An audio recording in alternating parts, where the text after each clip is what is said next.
நாளைய தினம் நான் ஜெர்மனி, இங்கிலாந்து ஆகிய நாடுகளுக்கு ஒரு கால பயணமாக நான் மேற்கொள்ளவிருக்கிறேன்.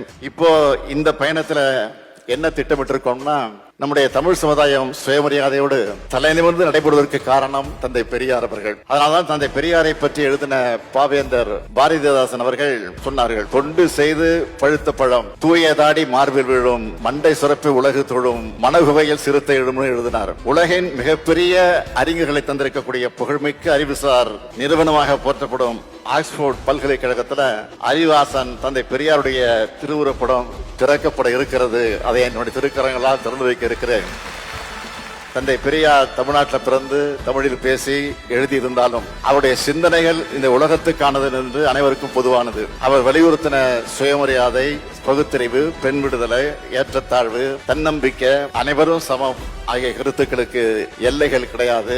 இவை உலக மக்கள் அனைவரும் பொதுவான வகையில் ஏற்றுக்கொண்டிருக்கிறார்கள். அப்படிப்பட்ட அறிவு மேதை உலகளவில் அடையாளம் காணப்பட்டு அங்கீகரிக்கப்படுவது நம்முடைய தமிழ்நாட்டுக்கு பெருமை.